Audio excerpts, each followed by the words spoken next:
Bonjour tout le monde et bienvenue à cet autre épisode du podcast de la plateforme Nouveaux Défis qui vous plonge dans l'univers de la recherche d'emploi et de l'évolution professionnelle pour vous aider à faire des choix de carrière plus éclairés. Nouveaux Défis est une initiative de Bon Boss, une firme spécialisée en management qui instaure les meilleures pratiques de gestion inspirées de celles et ceux qu'on appelle les bons boss. Pour l'épisode qu'on a aujourd'hui, devenir associé dans une firme. Effectivement, pour plusieurs personnes sur le marché du travail, ça peut devenir au fil d'une carrière un élément intéressant de devenir associé ou de viser peut-être l'actionnariat d'une firme. Mais quelle est l'aventure de devenir associé? Qu'est-ce qui se cache derrière ça? Pour quelqu'un qui l'a vécu, quel conseil aurait cette personne-là à nous donner? En fait, on va décortiquer la question aujourd'hui avec mon expert invité du jour, Maître Ismaël Koulibaly, avocat et agent de marque spécialisé en droit de la propriété intellectuelle chez la firme Décode. Ismaël, salut! Bonjour David. Comment vas-tu? Très bien, merci de me recevoir. Puis, belle Ben, énergie, j'aime ça. c'est moi qui te remercie d'être avec moi aujourd'hui. Je te sais très occupé, donc vraiment, merci beaucoup de m'accorder de ton temps à moi et aux auditeurs qui nous écoutent aujourd'hui.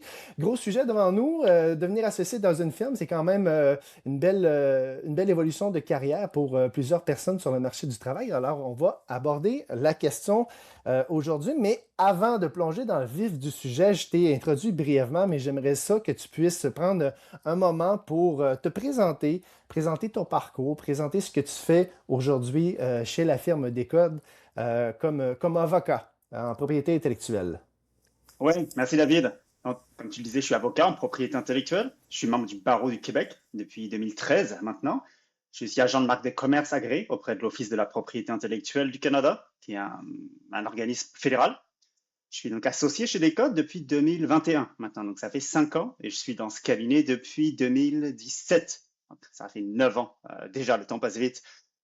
Là où j'ai commencé, donc suite à mon stage, suite à mon barreau plutôt, j'ai commencé à faire mon stage dans un tout petit cabinet.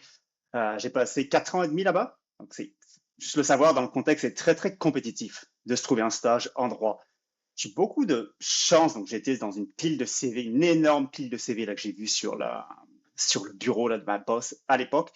J'ai réussi à tirer mon épingle du jeu. Et la chance que j'ai eue, c'est que cette avocate était aussi agente de marque de commerce. Donc, beaucoup de travail de propriété intellectuelle. Et c'est un petit bureau, donc dès le jour 1, j'ai pu apprendre le métier, avoir les mains sous le capot, comme on dit. Donc, voir les dossiers, puis rapidement gagner en autonomie. Donc ça, c'est aussi, je pense, quelque chose d'intéressant à souligner. Il y a beaucoup de gens qui visent des grands bureaux d'emblée. Je pense que faire ses armes dans une plus petite structure où on voit les choses, des dossiers de A à Z rapidement, ça peut être très formateur. Donc, être capable d'apprendre à se débrouiller, en fait, rapidement. Qu'est-ce que tu as, justement, qu'est-ce que tu as vécu de particulier dans ton stage avec cette plus petite firme qui fait en sorte qu'aujourd'hui, tu considères que c'est des atouts, des apprentissages t'ont été utiles dans ta carrière?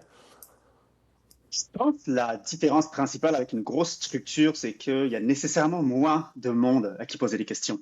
Et puis au départ, on en a des questions. Il y a beaucoup de questions qu'on aimerait poser, donc ça nous force à réfléchir par soi-même beaucoup, à essayer d'en tirer des conclusions, d'apprendre rapidement, de essais, erreurs. Donc ça, c'est un aspect d'être capable de développer rapidement une autonomie, un esprit critique et un jugement par soi-même. Je pense que c'est un trait très important pour les avocats, pour n'importe quel métier d'ailleurs. Et la petite structure, je trouvais très formatrice à ce niveau-là. Disons, mettre la base au niveau du vocabulaire utilisé, on parle de droit de la propriété intellectuelle. C'est peut-être un type de droit qui est un peu moins connu du grand public. Là, en temps normal, on entend beaucoup plus parler de droit civil, droit criminel ou même droit des affaires. Comment se positionne le droit de la propriété intellectuelle là-dedans et quelle définition tu pourrais nous partager sur ce type de droit? Tu as tout à fait raison, c'est moins connu du grand public et même moins connu des avocats eux-mêmes. Il y a des avocats avec qui on collabore qui mélangent c'est quoi exactement la propriété intellectuelle, c'est des termes qui peuvent paraître flous. Donc, facilement, là, au niveau, on parle donc de propriété intellectuelle. La propriété, c'est quoi? Ça va être des droits exclusifs sur quelque chose, c'est un monopole. Et donc, intellectuel, c'est des droits sur un actif qui est intangible, immatériel. Donc, c'est pas comme être, par exemple, propriétaire d'une voiture. Ça va être propriétaire droit sur le fruit d'un travail de création intellectuelle. On va dire donc, à partir du moment où il y a une création, une innovation, on peut obtenir des droits dessus, des droits exclusifs sur qui peut l'utiliser, qui peut l'exploiter, donc qui peut faire de l'argent avec ça.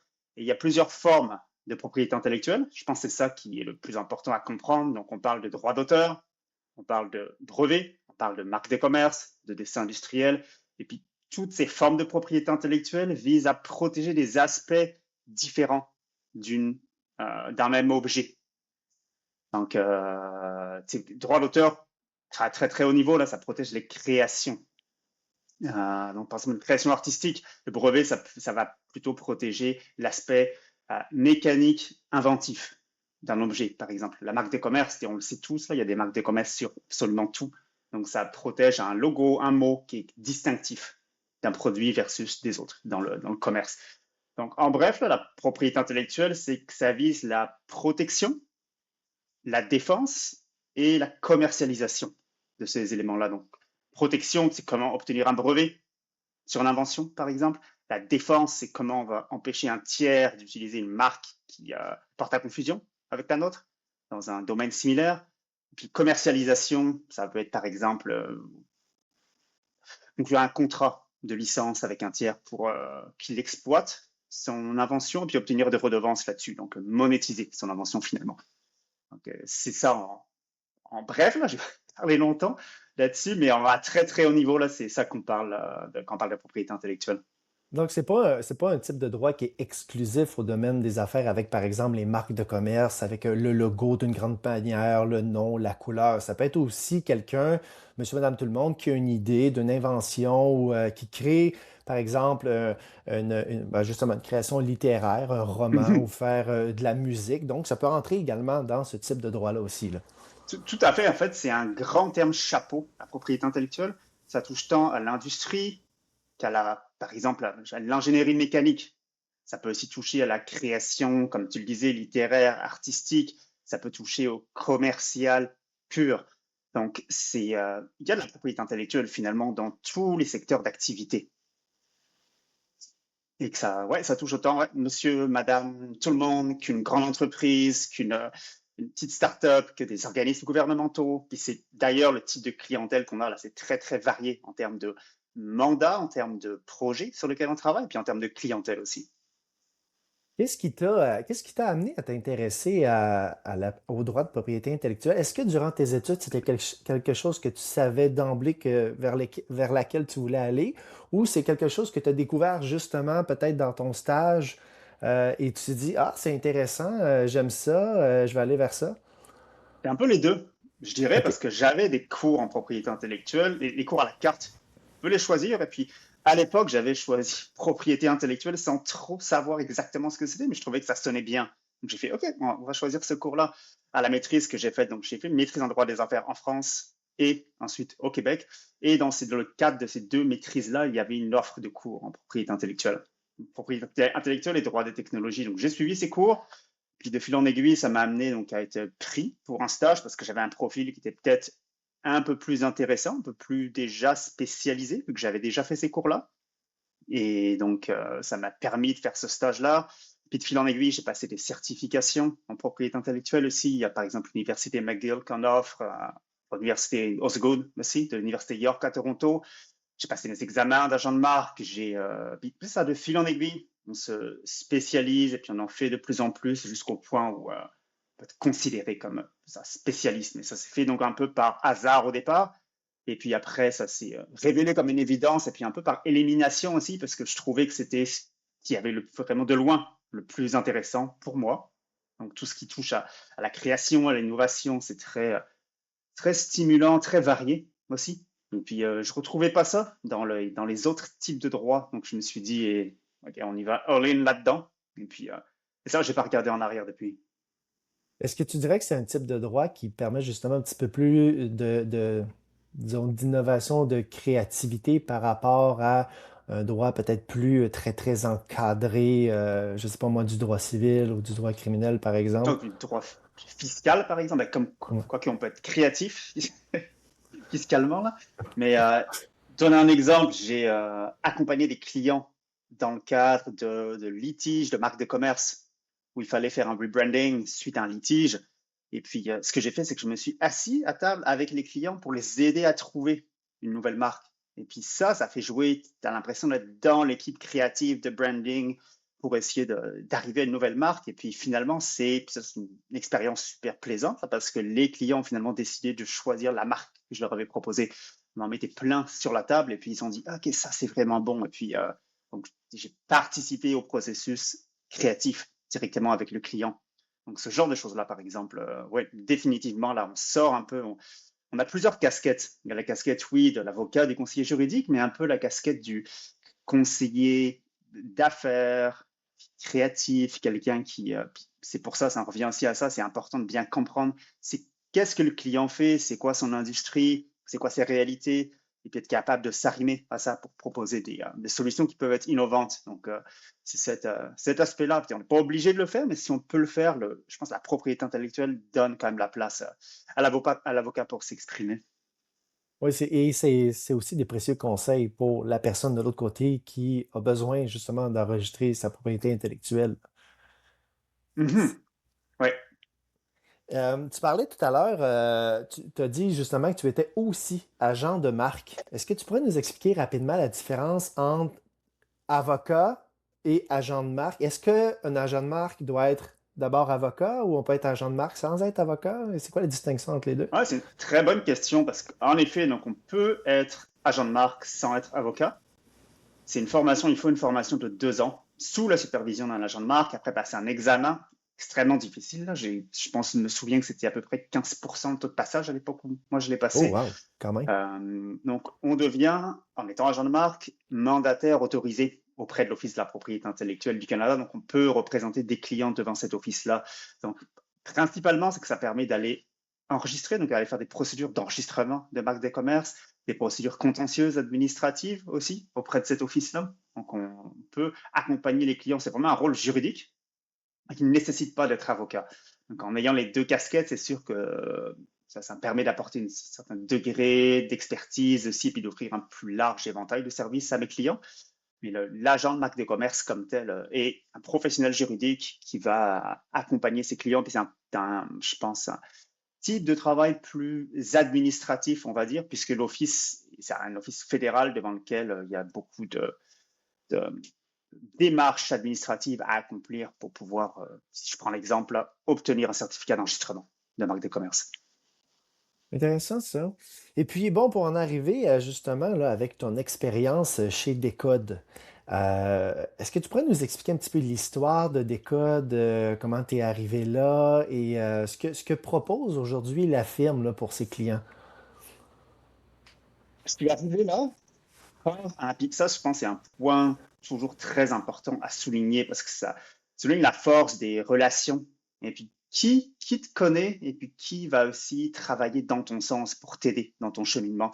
Moi, bon, je reviens à ça, j'ai commencé dans un tout petit bureau, peu de ressources, peu de support, de personnes vers qui me tourner. Et donc, j'avais appliqué un service du barreau qui est un service de mentorat. Donc, on m'a pairé un mentor qui faisait des marques de commerce. Et puis, donc j'ai eu la chance de tomber sur quelqu'un qui m'a pris sous son aile et qui, se trouve, était un ancien associé des cofondateurs de la firme Décode.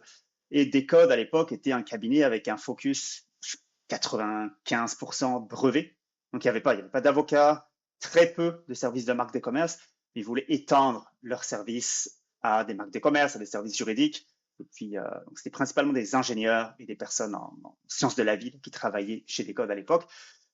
Et donc, ce mentor-là donne mon nom, donne mon numéro de téléphone, mon téléphone sonne, et puis on me dit, ben, apparemment, tu serais la bonne personne pour rejoindre notre équipe parce que tu as le profil qu'on recherche.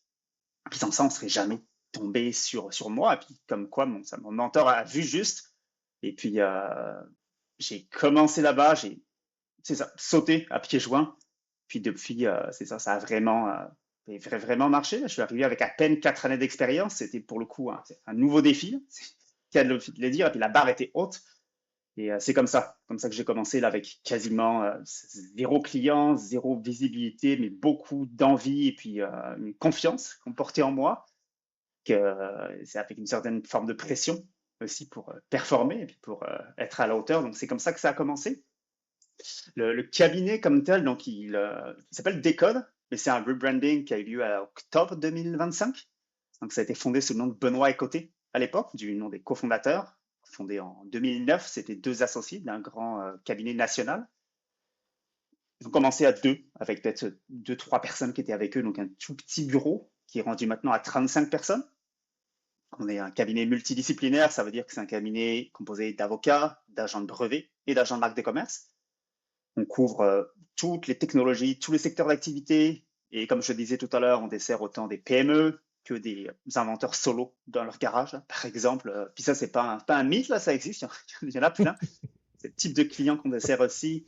Des PME, des organismes publics ou des très grands groupes, des multinationales. Et on a des bureaux à Montréal. Montréal, c'est le siège social. À Québec, moi, je suis basé à Québec. Je suis, on va dire, entre Montréal et Québec. Et depuis peu, à Ottawa aussi. OK, donc c'est récent, dans le fond, que vous avez un troisième lieu à Ottawa, c'est ça? Tout à fait. Ça fait un mois. Maintenant, c'est une agente de marque de commerce, justement, d'expérience, qui a 35 ans d'expérience, puis qui a cofondé une firme réputée à l'époque, qui est partie ensuite à son compte pendant 15 ans, qui a connu un très, très grand succès. Et puis, c'était une opportunité mutuelle là, qu'elle puisse nous rejoindre. Et puis, le fait d'avoir aussi un nom fort, un brand là, comme Decode, une forme de bannière de ralliement, là, c'est sûr que ça aide en termes de recrutement, tant de personnes qui veulent venir travailler, en termes de rayonnement dans l'industrie, auprès des clients. Donc, je trouve que depuis le changement d'image de marque, pour le nom Decode, il y a une belle croissance, il y a de très, très belles choses qui s'en viennent avec ça. Non pas que les noms Benoît et Côté n'étaient pas bons, mais on travaille beaucoup à l'international aussi, par exemple. C'est une toute petite parenthèse, mais il y a beaucoup de clients coréens, par exemple. Puis, ils sont capables de prononcer le nom du bureau. Donc, quand on fait du développement un peu à l'international, c'est compliqué quand les personnes qui sont censées dire avec qui tu travailles, qui ne peuvent même pas dire notre nom, c'est pas idéal. Donc, avec Decode, là, on est pas mal tant en français qu'en anglais. Ça marche dans les deux. Et puis, c'est un clin d'œil aussi à ce qu'on fait. Et je tiens à souligner, en fait, sans surprise, que chez Bon Boss, la firme principale là, qui chapeaute de nouveaux défis, on fait affaire avec votre firme chez Decode et on a un service exemplaire. Vraiment, je tiens à le souligner, là, vraiment On va pour les bons particulièrement mots, là, c'est avec toi. Et en fait, ça m'amène à la question suivante parce que peut-être on va décaler un petit peu, mais on va y revenir. Pour certaines personnes qui auraient, exemple, justement, des idées créatives, des brevets ou des inventions quelconques, qui désireraient les enregistrer, peut-être que les frais juridiques, justement, et les honoraires pourraient disons, leur faire peur parce que ça pourrait représenter de gros montants. Est-ce que tu aurais des conseils à leur donner ou est-ce que justement chez Decode, il y a une approche qui est différente, qui fait en sorte d'être plus accessible et peut-être plus simple aussi comme procédure pour ce type de demande-là? Je pense qu'il y a beaucoup d'idées reçues par rapport à combien ça coûte un avocat, combien ça coûte. Et puis on a souvent en tête les brevets. Et puis quand on parle de brevets, les gens pensent à des très grandes entreprises, à des Apple, Google de ce monde qui dépensent des fortunes pour leur protection. Ça n'a pas à être le cas. C'est qu'on peut prendre le temps. Je pense que c'est la compréhension avant tout qui fait la différence. Si on prend 30 minutes et puis on se parle, puis on comprend les besoins, les enjeux du client, on peut leur proposer un plan qui va être sur mesure, adapté à leur réalité. Et puis beaucoup se disent finalement quand on finit la conversation, ah ok, je pensais que ça coûterait beaucoup plus cher que ça. Donc je pense qu'avant toute chose, c'est ça, certaines idées reçues et puis pas avoir posé nécessairement les bonnes questions ou avoir eu les bonnes réponses. Donc c'est ça, chez l'école, on aime prendre le temps d'essayer d'expliquer ça un peu et puis de venir expliquer le pourquoi du comment et puis montrer que ça n'a pas nécessairement. Et puis aussi, c'est de l'accompagnement d'affaires. C'est qu'on n'est pas obligé nécessairement de. Il y a certaines solutions qui ne sont pas forcément les bonnes. Donc, une solution qui va coûter, c'est le package premium par exemple, à 20 000 dollars, forcément être adapté à la réalité de quelqu'un d'autre. Ça peut très très bien marcher avec un 1000 dollars par exemple. Donc c'est tout ça aussi. C'est faire du conseil d'affaires comme si on était, comme si on se mettait dans les souliers du client. Puis la taille de notre bureau, et puis l'aspect, on appelle ça une boutique, en fait, un cabinet boutique qui permet d'avoir plus de proximité, plus de flexibilité tout en ne faisant pas de compromis évidemment là, sur la qualité, et puis sur le service, sur l'expertise, mais de pouvoir être un peu plus proche de la réalité du client. Parce qu'on est, nous aussi, une petite entreprise, donc on comprend cette réalité-là. Oui, vous avez effectivement une grande sensibilité à ces situations, à ces contextes-là, effectivement. Euh, Revenons au fait, disons, au principal thème. Tu es associé chez Decode. J'aimerais que tu nous parles justement depuis tes débuts jusqu'au fait que tu deviennes associé. Ma première question étant, est-ce que, parce que lorsqu'on voit souvent les cabinets d'avocats, on peut s'y perdre avec les différents titres. Avocat associé, avocat non associé, différentes hiérarchies, si on veut. Euh, Est-ce que ça prend un certain temps dans ton industrie avant de pouvoir devenir associé? Si un avocat sort par exemple, obtient son barreau et dans les 2 années qui suivent, est-ce que c'est possible pour lui de devenir associé ou généralement ça prend beaucoup plus de temps? Le fait de pouvoir devenir associé, et puis bon, associé, ça peut vouloir dire beaucoup de choses aussi. Tu le mentionnes, il y a beaucoup de titres qu'on voit passer. Donc, associé, ça peut juste être ça, un titre qui a aucun lien avec la participation réelle de l'avocat au profit du cabinet, par exemple, ou la gestion du cabinet. Ça peut juste être un titre qu'on va donner à des personnes seniors qui ont fait leurs preuves et puis qu'on veut récompenser ils vont avoir un meilleur salaire et puis bénéficier d'un certain statut rattaché à ce titre d'associé. Mais en soi, donc il y a plusieurs catégories. Certains bureaux ont plusieurs catégories d'associés, des associés qu'on va dire sans participation et des associés avec participation, donc qui eux peuvent ça participer à la gestion de l'entreprise et puis aussi se partager les bénéfices. On va dire ça comme ça. Et puis ça dépend aussi de la taille de la structure, parce que répondre à ta question, combien de temps ça prend, plus on est dans une grande structure, plus il va y avoir tendance à avoir ce qu'on appelle le partner track, qui est un peu les étapes qu'il faut suivre pour pouvoir se rendre jusqu'à être associé, ce qui prend à peu près, là, généralement, on dit entre 7 et 8 ans, quelque chose comme ça. Oh, C'est pas quand courbé dans le même, temps, ça peut être plus quand même, ouais. rapide, ça peut être plus long pour certaines personnes. Mais on a tendance à dire voir que des plus petits cabinets vont pouvoir donner leur chance plus rapidement à des personnes. Si une personne fait ses preuves, est autonome, génère de la clientèle et puis participe au rayonnement du bureau et puis à la gestion, pourquoi pas dans 2, 3 ans, si cette personne-là fait ses preuves et puis que les autres associés sont à l'aise avec ça, ils peuvent très bien le nommer associé. Donc, de manière générale, là, très haut niveau, ça peut aller plus vite dans une plus petite structure.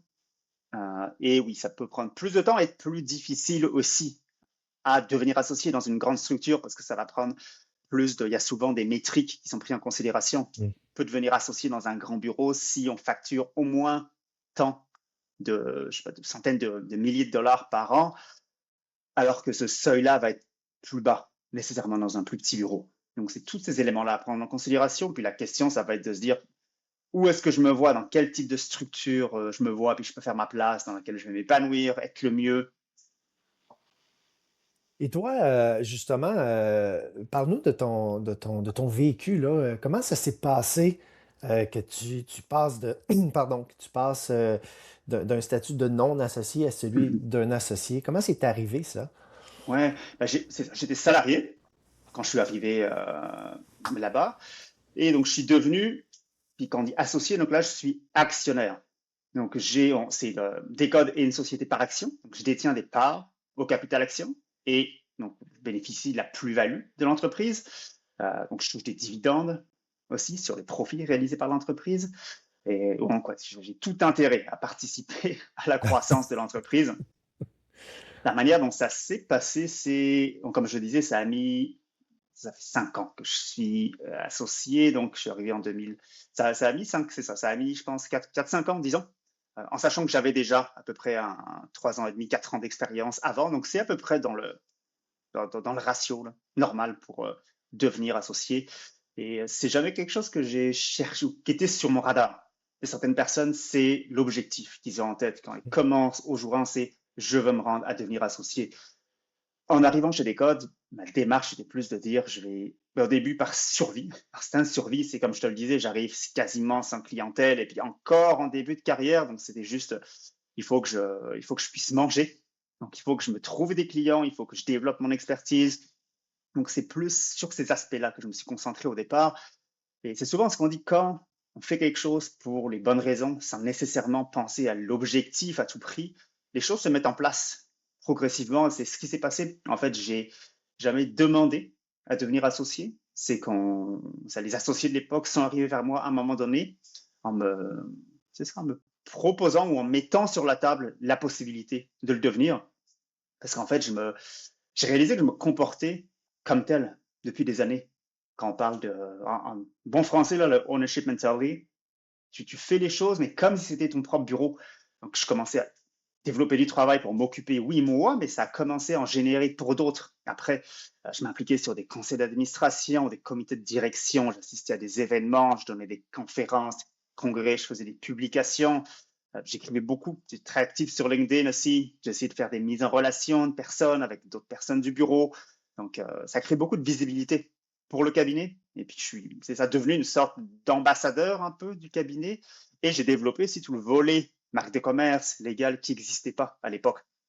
Je faisais aussi beaucoup de suggestions au cabinet qui pouvaient apporter une certaine plus-value. C'était bien reçu. On me disait, ah, OK, ça c'est une bonne idée, on va essayer de mettre ça en place. Donc, de fil en aiguille, je pense que c'est un peu devenu ça. Les associés se sont dit, il faut qu'on arrive à attacher ce gars-là à long terme. Et puis, on le voit bien aussi comme notre associé parce qu'il y a un fit au niveau des valeurs, au niveau de l'attitude. On pense que c'est vraiment quelqu'un qui aurait sa place autour de la table. Donc, de fil en aiguille, au fil des années, là, j'ai comme bâti ce profil de personne qui, qui serait un bon associé au sein de la firme. Et depuis que tu es associé, en quoi ton rôle a changé dans ton quotidien? Ça change beaucoup. Il y a certaines personnes qui, comme je reviens à ça, là, dont devenir associé, c'est le but ultime. C'est la fameuse phrase, là, when I met partner. Et puis, je pense que ça s'arrête là, mais ça comment? On va dire, les problèmes commencent quand tu deviens associé parce que tu ne peux plus travailler dans ton coin, juste faire ce qu'on attend de toi comme salarié. C'est ça, ta liste de tâches, remplir tes heures, ce que tu dois faire. Là, tu as ce qu'on appelle en fait juridiquement là, des obligations fiduciaires envers l'entreprise. Donc, l'intérêt de l'entreprise, ça devient ta préoccupation numéro un. Donc, tu as des comptes à rendre. Il y a beaucoup de choses que tu veuilles ou ne veuilles pas le faire. Les problèmes de l'entreprise deviennent les tiens. Tu deviens gestionnaire avec tout ce que ça implique. Donc, c'est beaucoup de changements. C'est un apprentissage des rouages de l'entreprise. Et donc, on apprend. J'adore ça parce que j'ai quand même été avant, comme je le disais, sur des conseils d'administration, des comités, donc comprendre un peu comment fonctionne une structure, une organisation. Mais là, de devoir le piloter, soi-même avec une autre équipe, c'est vraiment autre chose. Là, on peut être un excellent avocat. Ça fait pas pour autant de quelqu'un un bon gestionnaire, quelqu'un qui est capable aussi de prendre tout ce qui est passé beaucoup de pression, d'imprévus, de gestion de problèmes, disons ça comme ça. Parce qu'il y a toujours, même si c'est pour des choses positives, la croissance, ça reste que pour gérer de la croissance, la croissance vient avec des problèmes aussi. Donc, quand ça va mal, mais quand ça va bien, c'est quand même des problèmes à gérer. Donc, c'est une équation là, c'est ça. Il faut être conscient de ça. Personne pense que on vient associer, puis d'un seul coup, c'est ça, le soleil perce à travers les nuages et puis la coule douce.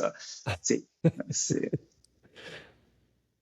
La réalité est un peu différente. Il y a une grosse partie de gestion, de management et de stratégie d'affaires aussi qui vient se coller à la réalité qui était déjà là de compétences techniques et de savoir-faire aussi, là. Exactement. Puis on doit porter les deux casquettes et souvent dans la même journée. On change de casquette à de multiples reprises au cours de la même journée. On peut être sur un appel, travailler sur un dossier très technique à un moment et puis après se faire embarquer dans une réunion d'urgence pour, c'est ça, un dossier de gestion, pour un imprévu, tout en ayant toujours les objectifs. C'est sûr, là, le cabinet d'avocats, il y a toujours des objectifs de facturation auxquels on est tenu.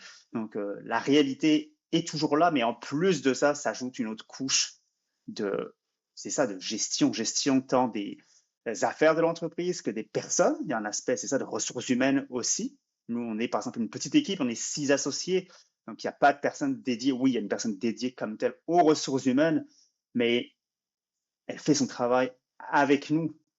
Et puis il y a là aussi son day-to-day, sa réalité, qui n'est pas de faire des ressources humaines à côté de ça. Donc on apprend, on sait beaucoup de choses sur beaucoup de sujets, sans être des experts non plus, mais ça permet, par exemple, ce que je ne ferais pas, mais si demain je partais mon entreprise, je pense que je serais capable c'est ça, j'en connais beaucoup pour être capable de savoir comment les choses fonctionnent. Et justement, là, dans ton discours, il y a un fond, on entend la nécessité de développer des nouvelles compétences quand on devient associé. Alors, selon toi, quelles compétences deviennent justement importantes pour franchir cette étape-là, donc de passer de salarié à associé? La première compétence, ça serait de développer qu'on appelle ça les soft skills. Je ne sais pas comment on le dit en Des français, des habiletés compétences relationnelles, peut-être? habilités relationnelles, c'est Ouais. ça, interpersonnelles, parce que pour devenir associé, puis pour le rester, et pour le devenir, il y a plusieurs métriques. C'est qu'on regarde, OK, est-ce que cette personne développe et puis fait rentrer de l'argent, parce que ça reste une business quand même. Mais si, est-ce que cette personne est suffisamment agréable pour le but d'un associé, c'est si on fait rentrer un nouvel associé, il faut qu'il puisse rendre la vie de tout le monde plus facile. Donc, c'est ça aussi.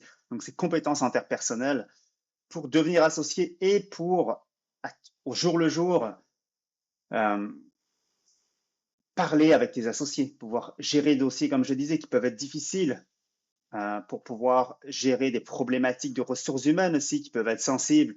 Donc, cette forme de sensibilité, cette empathie, être capable de faire preuve de nuances, être une personne ça, raisonnable, mesurée, tout en étant ferme aussi. Donc, c'est toutes ces choses-là qu'on n'apprend pas. On n'apprend pas ça à l'école du barreau. On n'apprend pas ça quand on pratique comme avocat. C'est des choses qui sont totalement différentes. On peut être très bon dans les deux, mais c'est sûr que généralement, ça prend quand même de l'apprentissage et ça prend une humilité aussi. Être capable de se dire, je vais devoir gérer ce problème-là. Puis l'humilité, parfois, dans le domaine juridique, là, souvent des blagues là-dessus, de dire que c'est sûr que certains avocats, oui, peuvent avoir un peu un certain ego. Là, tu es obligé, tu dois laisser ton ego à la porte si tu veux que les choses se passent bien avec tes associés, avec tes employés, pour être un bon boss. Et ça prend ça, puis la raison pour laquelle moi je suis encore chez Decode aujourd'hui, là, après tant de temps, c'est qu'autour de la table, avec les associés, toutes les personnes sont comme ça. C'est ça, partage ce caractère-là, puis cette vision, puis cet esprit, et puis ça rend ça plus facile, parce que c'est ça, sinon la gestion d'une entreprise, ça peut devenir un enfer si on est avec des personnes qui rendent ça difficile. C'est suffisamment difficile comme ça. Donc, autant le Ouais. faire avec le plaisir, avec le sourire, avec des personnes qui partagent ces valeurs-là. Ben, tu en parles, là, tu sais, tu es très, très éloquent à cet effet-là, justement, qu'en devenant associé, il y a une série de nouvelles responsabilités qui arrivent dans le décor, forcément. Et donc, j'imagine aussi une certaine forme de nouvelle pression supplémentaire là-dedans. Comment tu gères la notion d'équilibre de ta vie personnelle et de ta vie professionnelle avec ces nouvelles responsabilités d'associé-là? Il faut bien s'entourer. Donc, chacun des associés au bureau a des responsabilités prédéterminées pour justement que tout le monde ne soit pas sur tous les fronts et puis se brûle à essayer de tout faire. Pour donner un exemple, moi, c'est tout ce qui est plus de nature juridique et tout ce qui est marketing, communication, ça tombe dans ma cour. Mais tout ce qui est le reste, si c'est des finances, par exemple, pur et dur, oui, je vais être là à des réunions générales, mais vite, ça va passer sur un autre comité. Puis moi, je suis juste là à la fin de la journée pour dire, OK, bon, les recommandations qui sont formulées font du sens, go pour moi, ça me va. Mais donc, il faut pouvoir bien s'entourer, organiser. Donc, c'est ça au niveau opérationnel et après pouvoir déléguer aussi. Donc, j'ai une équipe aussi, être capable de ne pas vouloir tout faire tout seul. Et puis ça peut être ça le piège. On vient associer, il y a toutes ces nouvelles responsabilités, cette pression, mais on veut pouvoir tout faire, tout contrôler. Il faut être capable de lâcher prise, puis d'essayer de déléguer le plus possible, de faire confiance aux autres pour pouvoir maintenir un certain équilibre, justement. Parce qu'on se fait souvent traîner dans des choses donner un exemple, là, on devient donc associé, en marque de commerce, s'il y a une problématique quelconque avec, par exemple, un partenaire d'affaires je vais dire, au Japon, par exemple. Je te disais, on travaille beaucoup à l'international. La personne va dire, ben, moi, je veux parler à l'associé responsable des marques de commerce. Moi, j'ai aucune idée du dossier, je ne sais pas ce qui se passe là-dessus. Il faut que je me mette à jour, il faut que je sois capable peu importe la situation, la problématique, mais je sois capable de le rassurer, puis d'en discuter avec lui, et puis de voir ce qu'il en est. Donc, et pendant ce temps-là, moi, je ne fais pas mon travail, c'est ça. Ça peut être une journée où j'avais absolument pas prévu de faire ça, mais je dois le faire pareil. Donc, oui, nécessairement, c'est pas facile de trouver cet équilibre-là. C'est un travail que je continue à faire, et puis j'essaie d'aller vers le plus d'équilibre possible. Mais c'est sûr qu'on perd je pense, en contrôle. Contrôle sur notre horaire, sur ce qui s'en vient, parce qu'il y a toujours des imprévus dans la vie de manière générale. Puis on se rend compte que, c'est ça, en étant associé, souvent les imprévus, ben, tu dois les gérer. Tu peux pas dire, oh non, ça m'intéresse pas, je le fais pas. Donc, c'est ça, cette notion de perte de contrôle un peu sur les choses fait que l'horaire, il faut, je pense, être très organisé pour être capable de tout faire, là, parce que sinon, c'est ça, les choses à faire s'empilent vite. Il y a une notion forcément aussi assez fondamentale d'être capable de s'adapter, d'être flexible, aussi de laisser aller, comme tu le dis, des choses à un moment donné, ben, comme on dit en anglais, so much we can do. On Mhm. peut pas tout faire, on peut pas tout contrôler non plus. Puis bon, c'est pour ça aussi qu'on a une bonne équipe qui nous entoure pour permettre justement aux opérations de continuer sans nous. C'est ça, puis je pense faire attention, si on veut devenir associé, c'est aussi avec qui on devient associé, puis voir si toutes les personnes autour de la table ont justement cette capacité à faire. L'exemple que j'ai là chez nous, il y a une personne qui est très très forte en opération, une personne qui est très très forte en relationnel développement d'affaires, une personne très bonne en TI, une personne très bonne en finance. On a autour de la table toutes les personnes qui aiment faire certaines tâches, qui fait que c'est ça, ça répartit le travail de manière harmonieuse et puis ça roule bien. Alors, si on veut devenir associé, mais puis qu'on devient associé dans une structure ou avec un groupe où tout va nous retomber sur les épaules finalement, où les gens vont être contents de dire ah ben c'est bien, comme ça toi occupe-toi de ci et puis de ça. Puis, ça peut devenir un fardeau aussi. Donc ça c'est un plaisir pour moi, mais ça c'est faire attention aussi à, ça peut vouloir dire comme je disais beaucoup de choses, devenir associé. Mais à ce qui dit associé dit et c'est associé au pluriel, donc on est avec plusieurs personnes Oui, dans le bateau. Donc tu es avec qui on le devient. Donc c'est oui. aussi ça, se poser les bonnes questions à ce niveau-là. Et là, justement, dans le fait de devenir associé, bon, dans ton cas, évidemment, c'est une firme en droit, une firme d'avocat, mais on peut devenir associé dans une firme comptable ou dans un autre genre d'entreprise et en arriver disons, à ce titre-là. Si on prend, disons, la chose depuis le début, pour exemple, quelqu'un peut-être qui débuterait sa carrière ou qui est peut-être aux études actuellement dans un domaine en particulier et qui souhaiterait comme objectif de carrière, justement, de devenir associé un jour. Selon toi, par quoi cette personne-là devrait commencer? Est-ce qu'il y a des éléments dès les premières années qu'elle peut faire pour s'y préparer? Toujours la préparation, quand on parle de carrière, si je prends mon exemple, il y a beaucoup de choses que j'ai fait un peu sur le tard, que j'aurais aimé faire plus tôt. Mais après, ça, il faut le savoir. Donc, la première chose, c'est de s'entourer de personnes qui sont déjà passées par la même chose que toi. Ça peut être un mentor, quelqu'un qui a le profil que tu aimerais avoir plus tard, et puis de lui dire, oh, ben, comment tu as fait pour te rendre là, quelles sont les étapes, et développer une belle relation avec les associés présents, ceux qui sont déjà associés dans la firme dans laquelle on est, par exemple. Et si on n'est pas encore dans une firme, essayez de trouver un mentor qui va pouvoir nous expliquer un peu comment ça marche, c'est quoi là. Il n'y a pas de formule magique, c'est sûr. Mais il y a des choses qu'on peut faire et puis qui ne vont pas nuire. Si je reviens à ce que j'ai mentionné tout à l'heure, ça va être la visibilité. Quand je disais que j'ai fait beaucoup de choses par instinct de survie un peu au début, mais la première chose, c'est pas avoir peur de se montrer et de prendre sa place. Parce que personne t'a beau être le meilleur au monde, si personne ne le sait, tu vas pas te rendre très loin. Donc, pas avoir peur de. Beaucoup de gens attendent le moment parfait ou attendent d'avoir, par exemple, 15 ans d'expertise pour pouvoir se dire je suis un expert dans tel domaine. Mais il y a un aspect, puis moi, j'ai beaucoup d'admiration pour certaines personnes qui, dès la première année et deuxième année, vont, par exemple, publier du contenu de manière très, très.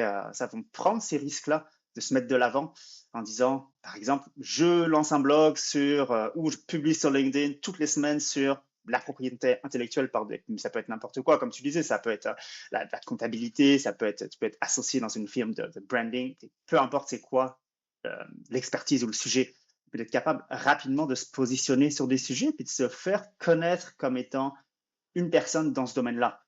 Et donc, pas attendre d'être un super expert dans le domaine pour oser dire oui, moi je fais ça et puis c'est ce à quoi je prétends. Donc, se présenter comme tel, un peu c'est une expression, j'aime ça, là, ça me fait souvent rire, là, mais le fake it till you make it.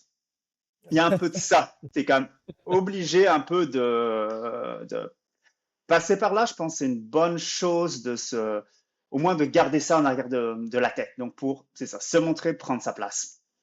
Il y a quelque chose d'intéressant dans ce que tu dis, c'est-à-dire qu'on n'est pas obligé d'attendre plusieurs années pour atteindre un statut d'expert avant d'espérer d'aller vers le statut d'associé. C'est pas obligatoire, là. L'un n'empêche pas l'autre. En plus, on va développer des compétences pointues sur un sujet en particulier, puis qu'on se présente, si je prends l'exemple de LinkedIn par exemple, mais ça pourrait être un étudiant qui va s'intéresser à un sujet en particulier, et puis qui va trouver une formule sous laquelle il se fait connaître pour parler de ce sujet-là en particulier, puis d'en aborder les différentes facettes, les différents aspects. C'est ça, ça revient à comme être créatif, trouver comment se démarquer et faire en sorte que les gens se souviennent de nous. Et puis ça, c'est sûr que ça aide aussi. Et comme je reviens à ça, s'entourer des bonnes personnes, contacter les personnes qu'on admire et puis qu'on aspirerait à ressembler plus tard. Et puis de fil en aiguille, en se positionnant comme ça, c'est ça, les gens commencent à te connaître. Donc, c'est beaucoup plus facile à ce moment-là d'intégrer un bureau, de se faire référer. Comme c'était le cas avec moi, ça, c'est vraiment une référence. Mon téléphone n'aurait jamais sonné. Sinon, si j'avais pas fait cette démarche-là, j'avais un peu fait le petit pas de plus pour me rendre vers là. Puis j'étais juste resté la tête baissée en disant, je vais juste faire du bon travail et puis je vais être récompensé à un moment donné. Donc, c'est ça. C'est pas comme ça que ça marche. Mais de plus en plus, je pense qu'il faut essayer de prendre les devants. Donc, ne pas hésiter à... C'est ça, je m'en souviens, là, quand je regarde ça, j'ai fait des fois certaines conférences, je réservais une salle et puis j'invitais des gens pour faire une conférence sur un sujet, mais et quand j'y repense, je ne sais pas à quel point c'était bon, suffisamment bon là pour que des gens reviennent et tout ça, mais je me lançais un peu dans ces activités-là. Et puis, c'est ça, rapidement, après, c'était devenu, ça, Ismaël Coulibaly fait de la propriété intellectuelle et puis il est bon là-dedans, et puis c'est devenir un peu le top of mind sur un sujet. Mais donc, c'est pas nécessaire de trop attendre pour faire ces choses-là. Donc, le plus tôt, le mieux. Et puis, développer son réseau. Ça revient aussi beaucoup à ça, là. C'est que le réseau est ce qui va, peu importe ce que tu veux en retirer, puis pas le voir au premier degré, de se dire, je vais contacter cette personne-là parce que cette personne-là va me trouver un travail. Ça peut être cette personne-là qui connaît une autre personne, qui finalement va. C'est très, très, très fluide, ces choses-là. Donc, pas aussi chercher à obtenir nécessairement quelque chose en retour. Moi, j'ai beaucoup de données. Beaucoup de données, beaucoup de données, beaucoup de données, et puis sans attendre quelque chose en retour. Et puis, c'est ça, juste laisser les choses se faire, mais il faut agir. Il faut faire bouger les choses. Je pense que c'est ça la chose. C'est très général là, comme conseil, mais c'est ça, faire bouger les choses et pas attendre que les choses arrivent à soi, parce que c'est très rare que ça soit le cas. Oui, il faut provoquer l'opportunité, il Tout faut à se fait. démarquer, se faire connaître. Et le réseau, en fait, je pense qu'on ne le dira jamais assez à quel point c'est important de développer son réseau. Comme tu le soulignais, tu l'as merveilleusement bien dit, c'est pas nécessairement la personne directement qu'on connaît qui peut-être pourrait nous apporter une opportunité, c'est peut-être la personne qui en connaît une autre, qui en connaît une autre, puis à un moment donné, c'est de cette manière-là que la beauté, la magie du réseau s'exprime puis nous permet d'avoir des opportunités qui peut-être n'étaient pas directement accessibles et que là, soudainement, on peut rêver à plus. C'est ça, il ne faut pas le voir au premier degré direct. Puis si je donne un exemple concret, c'est qu'on va connecter avec une personne en se disant, ah, cette personne pourrait m'obtenir un emploi au cabinet de mon rêve, par exemple. Mais ça peut être qu'on reste simplement en contact avec cette personne-là, puis on lui pose une question sur quelque chose en particulier, on va prendre un café et on peut aussi l'aider à un moment donné. Je ne sais pas, cette personne va avoir besoin d'un une mise en relation avec quelqu'un que tu vas faire, que ce quelqu'un après va te revenir pour autre chose, et puis 100, puis 2 ans plus tard, tu vas avoir toi-même besoin de quelque chose, et puis la mise en relation va se faire, et puis ça va juste générer quelque chose qui est très organique, en fait, et puis on a du mal à l'expliquer, ce genre de choses-là, mais le développement de carrière, souvent, c'est quelque chose qui se fait de manière... là encore, il n'y a aucun contrôle sur ces choses-là, mais C'est vrai. plus on fait, plus on communique, et puis plus on sème, les petits cailloux là que tu vas s'aimer, plutôt des petites graines là qui vont germer, et puis qui vont, au fil du temps, tu vas dire, ah, ok, j'ai planté, puis tu vas voir un grand jardin fleuri après quelques années, et puis tu vas dire, ah, j'avais pas réalisé que j'avais fait tout ça. Dans, euh, dans ton parcours, dans peut-être les autres parcours vers le titre d'associé là, que tu as vu, des gens que tu connais autour de toi, est-ce qu'il y a des erreurs qui peuvent freiner ce parcours-là vers justement le titre d'associé? Est-ce qu'il y a des choses que les gens devraient réfléchir à ne pas faire justement? Euh, Peut-être ne pas attendre trop longtemps si on sait qu'on n'est pas à la bonne place. Peut-être identifier est-ce qu'on est à la bonne place. Ceci peut-être prendre la question de ce côté-là. Parce que oui, on peut vouloir devenir associé, mais est-ce que c'est la bonne place pour le devenir? Donc peut-être parler aux associés sur place de c'est quoi leur réalité. Parce que des fois, on peut avoir tendance à croire que, comme c'est le cas dans la vie, tous les jours tu vois sur Instagram un ami qui a des vacances magnifiques, et puis dont la vie a l'air... Si tu lui parles vraiment, ça se peut qu'ils disent, ouais, ma vie, elle est passée, c'est pas si fun que ça, ma vie. Donc, c'est aussi ça à voir. Et aussi, c'est pas trop attendre, parce que tu es devenir associé, il y a des personnes qui vont décider si tu deviens ou pas associé, et puis il y a certaines personnes qui, dans certains cabinets, pensent qu'ils peuvent devenir associés, mais les associés eux-mêmes, c'est très clair dans leur tête, ils vont se dire, ben non, cette personne-là, il n'est pas, partner material, comme on dit, il ne Hmm. deviendra jamais. Et donc, rester sous une fausse croyance, se faire un peu avoir par l'inertie, et finalement se retrouver à dire, ben, ok, j'y arriverai pas ici, et puis ça se peut que ça soit juste parce que c'est pas la bonne plateforme pour toi. Peut-être qu'il y a d'autres personnes dans un autre cabinet qui seraient très heureux de t'avoir, où ça sera un meilleur fit, et où là, tu peux avoir ta place et puis t'épanouir. Donc, je pense que ça, c'est la première erreur, c'est de ne pas se poser ces questions-là. C'est intéressant. Donc, vraiment, il y a un aspect de lieu physique à la bonne place. Est-ce que je travaille au bon endroit? Mais j'imagine aussi, il y a un aspect de moi, est-ce que je suis rendu à la bonne place dans ma carrière? Est-ce que je suis rendu au bon point de développement professionnel, dans la bonne orientation de progression que j'avais imaginé pour moi-même? Ouais, ouais, ouais, c'est ça. Puis le lieu physique est important aussi, parce que c'est pas juste le lieu physique, mais c'est aussi les personnes qui travaillent là. Donc, ça va être de se voir au-delà du fait de devenir, ça revient à ça, t'es pas associé, pas juste un titre, et puis comme tel, c'est que c'est des personnes avec qui tu es, puis tu es associé avec d'autres personnes. Donc, c'est que, est-ce que ces personnes veulent que tu peux pas leur poser directement la question, mais la question se pose quand même. Et puis d'essayer il y a des signes avant-coureurs des fois, parfois, donc c'est des fois ne pas se voiler la face. Parce qu'il Oui. y a des personnes qui pensent que ça peut peut-être marcher, mais puis quand tu commences à voir certains signes, puis d'autres qui sont promus, pas toi, et puis donc ça peut être parfois, c'est ça, être capable de sauter du bateau dans le bon timing. Et puis, on le voit, il y a beaucoup de mouvements latéraux dans les cabinets. Et puis, il y a des personnes qui, c'est ce qu'on voit, ont un peu pataugé, fait des surplaces dans un certain cabinet, et puis arrivent, et puis là s'épanouissent, et puis simplement parce qu'ils ont changé de cabinet, parce que c'était la bonne, ils se réalisaient pas nécessairement que c'était la bonne place pour eux. Donc, c'est aussi pas hésiter à regarder, juste à évaluer les opportunités, puis à voir qu'est-ce qui existe ailleurs, sans penser nécessairement que c'est mieux ailleurs. Ah, ça aussi, je pense, un autre piège, c'est de toujours penser que c'est mieux ailleurs, mais il n'y a pas vraiment de... Il n'y a aucun endroit idéal. On Il y peut a aucun faire endroit qui va être parfait.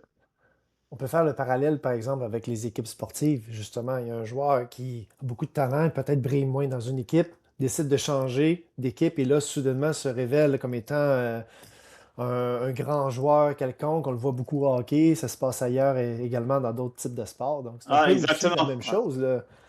C'est même, c'en est très très proche, ouais, exactement. Tout dépend c'est qui le coach aussi dans l'équipe, c'est qui les autres joueurs, il y a plein de facteurs, c'est pas juste toi comme personne, tu es tout seul, associé, c'est comme je disais, c'était associé au milieu d'une équipe avec des personnes qui peuvent agir comme coach. Donc oui, il faut que tu trouves ta bonne équipe. Quand tu es devenu associé, est-ce qu'il y a une chose qui t'a le plus surpris, que tu t'attendais pas? Disons, soit une situation ou un état quelconque, ou qu'est-ce qui t'a en fait le plus surpris quand tu es devenu associé?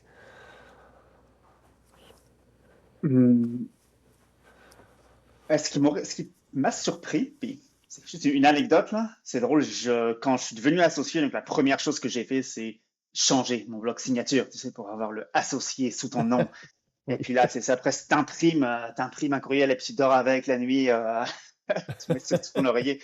C'est à ce moment-là, c'est vraiment comme, ah, ok, j'ai réussi ça, et puis tu changes comme ton LinkedIn. C'est très important pour toi.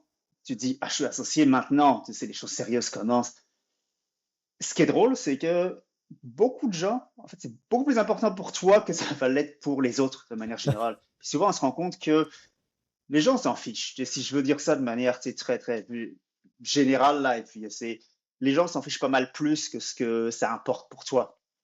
Donc, Ouais. l'important, ça reste toujours de est-ce que tu fais du bon travail? Est-ce que tu es une personne agréable avec laquelle travailler? Est-ce que tu offres un bon service? C'est ça qui est le plus important finalement. Donc, de ne pas se cacher derrière ce statut d'associé en se disant, OK, maintenant je suis associé et puis je suis intouchable et puis les gens vont me respecter parce que je suis.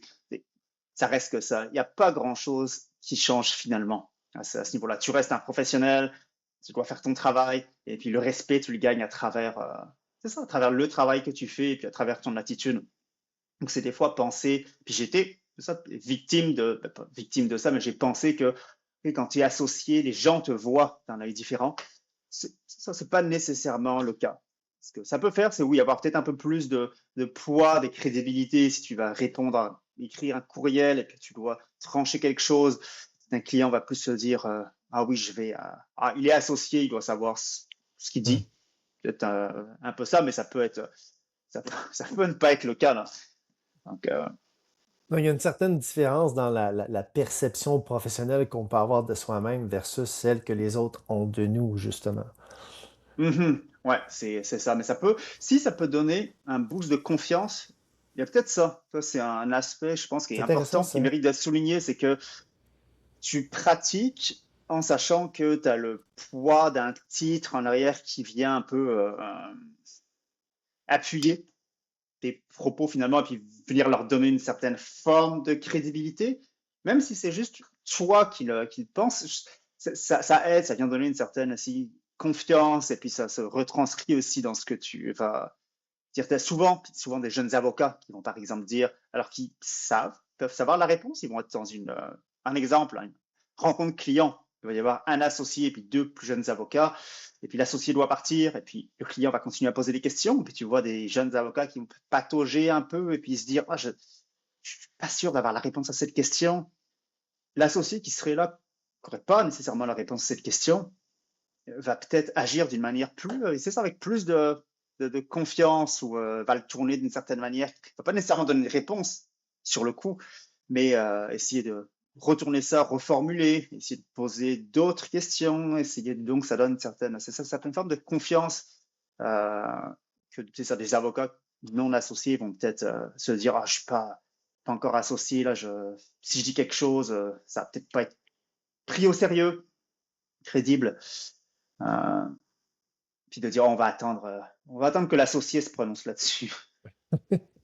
Tu parlais tout à l'heure justement, quand tu es devenu associé, là, on peut avoir, ben, en fait, quand on devient associé, on peut avoir l'excitation et la hâte de l'indiquer dans la signature de courriel ou sur les cartes d'affaires, justement, mais entre ce moment-là et peut-être le moment où est-ce que psychologiquement on digère vraiment la nouvelle réalité, dans ce moment-là, pour toi, est-ce qu'il y a un moment où est-ce que tu t'es dit, OK, là, je suis plus un employé, là, je suis plus juste un salarié. Est-ce que tu as eu un moment vraiment qui a été tranchant ou un élément déclencheur pour prendre conscience pleinement de ta nouvelle réalité d'associé? Ça se fait progressivement, Ouais. je dirais. Il n'y a pas, c'est ça, une massue qui m'est tombée sur la tête à un moment et qui m'a. C'est plus progressif. Un exemple, c'est que la manière dont fonctionne nous, on a des appels d'associés tous les lundis, mardis, mercredis matin. À 9 heures, on discute de tous les sujets chauds, et peu importe le type de sujet. Et quand tu es dans ces discussions-là, puis tu prends connaissance aussi de la réalité des choses, avant, quand tu étais employé, ça allait être ton problème. Tu as ton problème à toi, puis tu vas parler à la direction en disant bah, j'ai ce problème-là, j'aimerais ça, que ça soit réglé. Qu'est-ce qui peut être fait pour améliorer mon sort sur telle situation, par exemple, ou comment on peut régler tel problème. Là, maintenant, c'est que tu règles, oui, tes problèmes, mais aussi tous les problèmes de l'organisation et les problèmes des autres. Donc, la prise de conscience de cette réalité-là fait que tu as aussi plus de bienveillance envers la direction, de manière générale, parce que tu réalises à quel point les personnes en situation de gestion, et c'est un peu invisible. Tu sais, quand on dit, ah, c'est souvent seul au sommet, il y a beaucoup de choses que les dirigeants, les associés, actionnaires doivent gérer, des choses avec lesquelles ils doivent composer, que quand tu es employé, tu ne le vois pas nécessairement, et puis tu dis, ah, c'est long, pourquoi ils ne me reviennent pas là-dessus? Ou ah, pourtant c'est facile, c'est pas une problématique, mais parce qu'en arrière de ça, tu as 10 feux à éteindre qui sont beaucoup plus gros et que donc c'est ça là, peut-être ce qui m'a le plus marqué quand tu digères le fait d'être devenu associé, c'est de voir, c'est ça, d'avoir plus en rétrospective de bienveillance par rapport parce qu'on a souvent tendance à dire ah oui, la direction, plein de choses que tu peux dire, là, tu te plaindre de la demande de la direction, qui ne sont pas assez à l'écoute, pas assez disponibles, toutes ces choses-là. Et tu te dis, ah, finalement, ils l'ont pas facile non plus. Donc, c'est Oui, un peu cette réalisation-là. on voit l'arrière-scène un peu de tout ce qui se passe, Ah, là, ce c'est qui ça, pas, exactement, c'est ça. au-delà des grands enjeux, des grands feux à éteindre, des priorités qui changent, ou tous les changements contextuels qu'on n'a pas prévus. Il y a beaucoup quand même à considérer, là. Ouais, c'est ça. Mais le défi, puis ce qui est intéressant, puisque on essaye tous de faire au cabinet, c'est de rester très humain, justement, très à l'écoute, présent pour tous les employés. Et puis pas, tu sais, quand on discute d'un sujet, c'est ça, de le faire avec le sourire, alors que peut-être 5 minutes avant, tu étais en train de discuter de quelque chose de vraiment sensible, critique, et puis qui est objectivement considéré comme pas mal plus grave par exemple, plus petit problème qu'un employé peut amener, mais qui pour lui, légitimement, est très important. Parce que c'est une situation qu'il aura. Donc, c'est être capable de se mettre à la place des dirigeants et être capable de se mettre aussi à la place des employés à la fois, et pour voir qu'il n'y a rien qui pas une chose qui va être plus importante que l'autre. Donc, être capable d'avoir ce respect, cette compréhension-là des enjeux de tout le monde, et puis pouvoir le faire ça, le plus possible avec le sourire. Donc, c'est ça, c'est garder le sourire, qui est peut-être en toutes circonstances, garder son sang-froid, le sourire en toutes circonstances, qui est un défi, mais c'est très intéressant là, à faire. Donc, j'essaye le plus possible d'être à la hauteur. Bon, c'est du développement continu, de l'amélioration continue qu'on fait en tant que personne, en tant que gestionnaire, en tant que... c'est une quête vers justement pour devenir meilleur comme personne et comme professionnel. Ouais, c'est ça. Puis je pense qu'il y a un trait, quand on pose la question souvent, ah, c'est quoi le trait pour devenir associé? Mais tu sais, je te parlais de compétences interpersonnelles, mais de manière très, très, très personnelle, c'est est-ce que tu es une personne qui veut s'améliorer, qui veut devenir meilleur et puis qui est capable de se dire, OK, ça, je suis vraiment, par exemple, c'est pas mon cas, mais je donne un exemple. Ah, j'ai un problème de gestion de la colère, par exemple, quand il y a des choses qui ne font pas mon affaire et quand tu vas devenir associé, tu as intérêt à régler ces problèmes-là. Donc, est-ce que tu es capable d'être suffisamment euh, en phase avec ça? Tu es réaliste par rapport à c'est quoi la personne que tu es? Est-ce que tu peux devenir meilleur et puis tendre à- c'est ça, à améliorer ces éléments-là sur lesquels tu n'es pas nécessairement bon. Et puis juste c'est ça, reconnaître le fait que tu sois pas bon sur certains points et dire ben, ce rôle-là va m'amener à améliorer ces points-là, mais encore faut-il être prêt à le faire. Avant de terminer, j'aurais une dernière question pour toi. Est-ce que tu aurais un conseil à donner pour quelqu'un qui aspire peut-être à avoir ce rôle-là un jour ou quelque chose qu'on n'aurait pas abordé, que peut-être en temps normal, on pense pas nécessairement lorsqu'on est dans la position d'un associé? Je pense, et puis ça, c'est un conseil que, moi, j'y pense, puis j'ai jamais lu ça, mais ça vient vraiment avec l'expérience de terrain. Je pense qu'un diplôme ou même un certificat, par exemple, en ressources humaines ou en gestion d'entreprise, quelque chose qu'on n'apprend pas sur les bancs de l'école. Et puis ça revient à ça, c'est pas parce qu'on est peut-être un excellent avocat, mais c'est vraiment un rôle différent. Et puis il y a beaucoup de bureaux nécessairement qui roulent pas comme ils pourraient le faire parce que les personnes pensent que être un bon avocat, ça suffit. Et puis si je suis avocat, nécessairement par défaut, je suis bon partout. Je suis capable de. Et ça, c'est pas le cas. Donc être capable de faire preuve de cette humilité-là et de se dire ah, je vais aller chercher, c'est ça, un certificat par exemple en gestion des ressources humaines, un certificat plus en gestion d'entreprise. Et puis là, je le dis au niveau de manière générale parce que je ne connais pas non plus ces programmes-là. Mais si je pensais là quelque chose, puis si j'avais à le refaire au jour 1 du moment où je deviens associé, je me dis maintenant, ah, ça aurait pu être une bonne idée parce que ça aurait amené des nouvelles cordes à mon arc. Donc, c'est ça. Penser un peu outside the box, mais je pense que c'est quelque chose parce que tu peux juste t'améliorer en tant que personne, en tant que gestionnaire, en allant chercher ces compétences-là. Oui, parce que ça demeure un métier à part entière, être gestionnaire, là, souvent, effectivement, là, ce que tu nous partages actuellement, c'est ce qu'on entend souvent, là. Quelqu'un qui était très bon techniquement dans son métier, quel que soit le métier, devient gestionnaire, là. C'est une nouvelle réalité, c'est de nouvelles compétences à développer et en fait, ce n'est pas un luxe d'aller chercher des nouvelles connaissances pour être à l'aise dans cette nouvelle posture de gestionnaire-là, là. Ouais, tout à fait. Et puis, il y a aussi voir est-ce que souvent, là, c'est ce que j'ai entendu dire, c'est qui va être la meilleure personne pour occuper ces rôles de gestionnaire. Et puis, dans un contexte comme le mien, là, par exemple avocat, puis souvent, ce qu'on entend dire, c'est que la meilleure personne, c'est la personne qui veut pas la job. Mais que les autres vont tous pointer le doigt vers lui en disant, ah, lui, il me semble que ça soit la bonne personne. Si une personne arrive et veut être le chef, en gros, généralement, c'est pas un bon signe. Et puis, d'expérience, je l'ai un peu vu, moi, au fil des années, c'est ça, ça a tendance à être vrai, ça. Donc, être capable de, si on me pointe le doigt vers toi en disant, ah, il me semble que tu serais un bon gestionnaire, ben, puis va chercher ces compétences-là.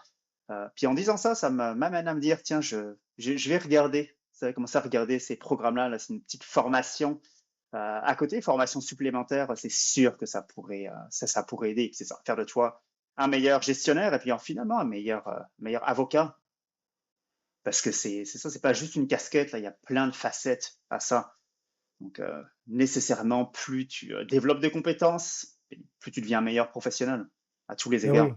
absolument. Puis comme tu disais, en fait, si tout le monde te pointe, c'est parce que c'est la reconnaissance d'un certain leadership que tu exerces et de la confiance qu'on t'accorde pour endosser ce rôle-là aussi de gestionnaire ou de, entre guillemets, de chef d'équipe.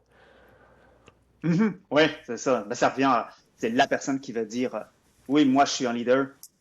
Peut-être si tu as besoin de le dire, c'est peut-être que peut-être que tu l'es pas. C'est ça. Ben, écoute, merci beaucoup, Ismaël. Déjà, ça fait déjà près d'une heure là, qu'on discute ensemble. Le temps passe très vite. Avant de se quitter, s'il y a des gens qui souhaitent poursuivre la discussion avec toi, qui s'interrogent sur soit le rôle d'un avocat ou dans la propriété intellectuelle ou précisément sur le rôle d'associé, comment on peut te rejoindre? Bien sûr, ben, ça va me faire plaisir. Je discute avec beaucoup de personnes, que ce soit des étudiants, des personnes première, deuxième année, des gens qui sont en changement de carrière aussi, et puis c'est un exemple, il y a beaucoup de personnes qui sont ingénieurs à notre bureau et puis qui ont décidé par la suite de faire leur droit pour travailler en brevet. Donc, mais ils n'ont Hmm. aucune idée du domaine juridique. Donc, c'est ça, c'est avoir ces discussions-là avec ces personnes-là, là, c'est toujours intéressant. Et puis, juste donner un petit éclairage, donner un petit coup de pouce. Et puis, on ne sait jamais, comme on l'a dit, d'où les choses vont venir, d'où va venir ton prochain move de carrière. Donc, prendre contact, c'est toujours, je le fais avec plaisir. Donc, on peut me rejoindre par LinkedIn. Je suis très actif sur LinkedIn. Donc, c'est Ismaël Koulibaly. J'ai des codes. Donc, je suis assez facilement trouvable. Sinon, par courriel au ismaël@decode-legal.ca. Ben, merci beaucoup, Ismaël. Ces coordonnées seront dans la description de l'épisode pour les gens qui voudront te contacter et poursuivre peut-être la discussion avec toi là-dessus. Ça sera Merci un plaisir. énormément. Merci de ton temps, merci du partage de ton expérience en tant qu'associé, de ton savoir général c'est aussi sur le droit de la propriété intellectuelle. Franchement intéressant. Et puis, j'espère que ça aura pu aussi informer plusieurs personnes qui pourraient potentiellement s'interroger sur le statut d'associé dans disons, un futur proche ou plus ou moins proche pour leur carrière professionnelle. Là-dessus, à bientôt tout le monde et puis on se revoit au prochain épisode. Bye bye.